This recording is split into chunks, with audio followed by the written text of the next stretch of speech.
Kia really has turned into the automotive equivalent of Cinderella lately. Over the last 10 years or so, they've gone from a manufacturer that made questionably styled vehicles with questionable reliability to a manufacturer that builds stylish vehicles with reliability that rivals the Japanese auto manufacturers. Kia has also lately been trying to take a slightly different approach to some of the segments that they compete in, and that is definitely going on in this 2016 Kia Sedona.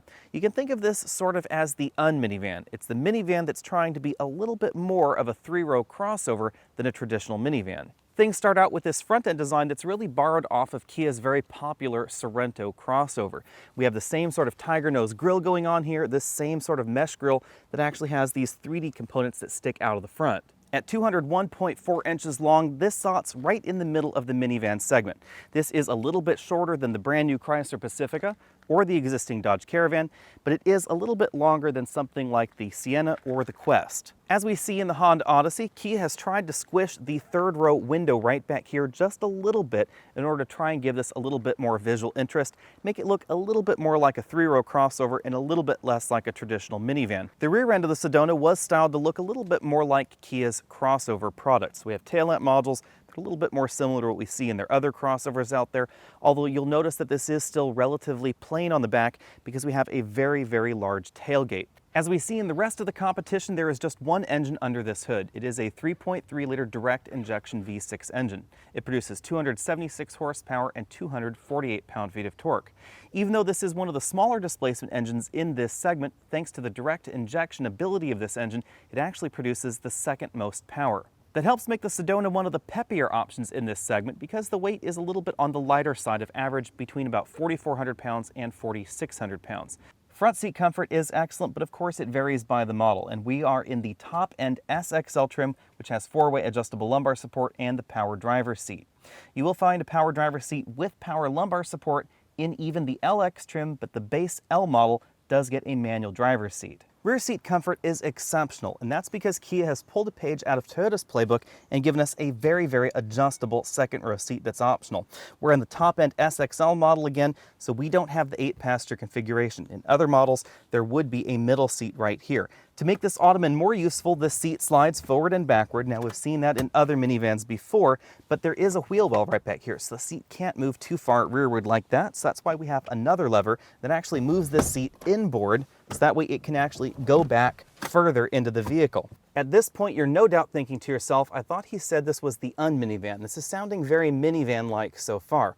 Well, this really is where things stop looking like most minivans, because none of the second row seats in any Sedona model actually come out of the vehicle anymore. Instead, they just scoot forward towards the front like we see in your average crossover. So, for instance, this lever scoots the seat that far forward. If we pull this lever right here, the seat collapses forward. And in the SXL trim, this is as compact as it gets. If you get trims L through SX, then the seats still don't come out of the minivan. However, they do move in a slightly more convenient fashion. The seat bottom cushion sort of folds down. The seat completely collapses against the back of the front seat. Again, not quite as handy as a minivan with removable or stow-and-go second row seats, but perhaps a little bit more comfortable. In truth, minivans really all are about the third row, because that is what separates the minivans from the three-row crossovers. In this third row seat, I have more headroom than you'll find in your average three-row crossover, although our model does have this optional panoramic sunroof. There are actually two sunroofs, one over the driver and front passenger area and one right here over the second row.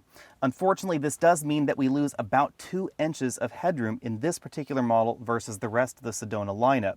That means that headroom would definitely be acceptable for me in the third row in those other models, but in this SXL trim, it's just about the same as the average three-row crossover. What isn't the same is legroom, however, because this second row seat is very comfortably adjusted for me at 6 feet tall, as is that front passenger seat. And if I scoot over here to the right, you'll notice I have about 5 or 6 inches of legroom left right there. The seat bottom cushion is also not slammed to the floor like we see in three-row crossovers. Cargo room really is the big difference between the average minivan and the average three-row crossover. As you can see, most of my body is right here below this bumper height. Thanks to the extremely deep cargo well, we have 2 to 3 times the cargo space back here than you find in your average three-row crossover. This is about 3 times what you find in Kia's Sorento and over twice what you find in something like a Toyota Highlander. The first thing you'll notice about the Sedona on the inside is how much more this looks like a crossover than your traditional minivan. And the reason for most of that is right here in the center console, because it actually has a center console like a crossover instead of a minivan. Most minivans, the area between the front seat and the driver's seat right here, you could put large items like purses or large bags in. Obviously, you can't do that when we have a large console like this, but this does give it more of a traditional car-like or crossover-like feel. The dashboard is a soft touch injection molded part, and we have two different glove boxes. This upper glove box has a soft touch coating to it as well. It's relatively small, but you can fit things like cell phones, wallets, that sort of thing on inside there. Obviously not quite large enough to store things like tablet computers. And then below that, we have a large bin style glove compartment. I was able to fit an iPad inside there. Notice that the instruction manual is quite large.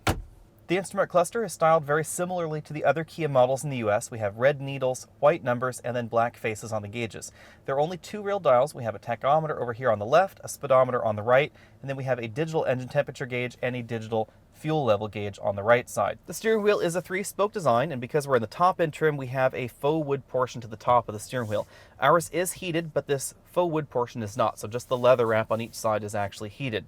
The important thing to remember really about any minivan out on the road is that I think they get a little bit of a bad reputation, because personally I prefer the way the average minivan drives to the way the average large 3-row crossover drives. In terms of braking, the wide tires that every Sedona model wears definitely helps the braking score.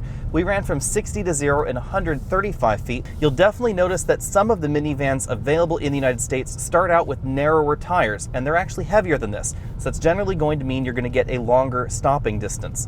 135 feet may sound a little bit long for your average mid-size sedan, but it's actually fairly good for a large 3-row vehicle. When it comes to handling, the Sedona drives like a large heavy sedan, not really like a truck or a 3-row crossover.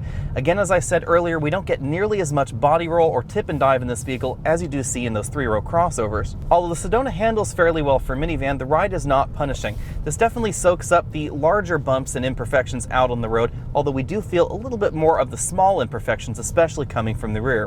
When it comes to fuel economy, the weight and the engine are important to keep in mind. This does have a 3.3-liter V6 engine. The vehicle weighs about 4,400 pounds. This is heavier than something like a 3-row Kia Sorento because it is a decent amount larger.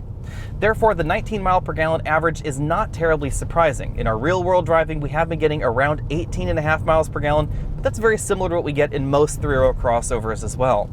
Pricing for the Sedona starts at $26,400. That means that if Chrysler ends up canceling the Dodge Caravan, this will be the least expensive minivan available in the United States. The Dodge Caravan may be getting old, but there is a reason that Chrysler sells so many more minivans than anybody else. It's all down to the practicality.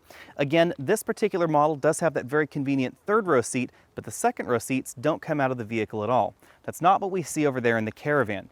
In addition to being the least expensive option in this segment by thousands of dollars, that Caravan's 2nd-row seat also folds flat into the floor. That means that if you're at your favorite home improvement store or IKEA and you want to get a 4x8 something and you want to stick it in your minivan, you can actually do that on the spur of the moment with that Caravan. And you can't do that in this vehicle at all because these seats just don't come out of the way. Kia says that their average customer generally doesn't remove the 2nd-row seats or isn't interested in removing the 2nd-row seats, and that's why they've left them fixed into position and instead given you more comfortable seats. In a nutshell, the Caravan is the vehicle that prioritizes practicality and pragmatism over luxury features, styling, or creature comforts. Toyota recently gave their Sienna a very mild refresh, improving the interior a little bit, touching the exterior a tiny hair. The Sienna is still the only all-wheel drive minivan in this segment, so if you're looking at something like this, but you want all-wheel drive, then the Sienna really is going to be your only option. However, you should know that in order to get all-wheel drive in the Sienna, they do have to remove the spare tire. Honda's Odyssey is probably the quintessential family minivan. They have jammed more latch anchors in that interior than any other vehicle available in the United States. It's big, it's boxy towards the rear, it has a very comfortable 3rd-row seat. It also has nice handy features in there like a built-in vacuum.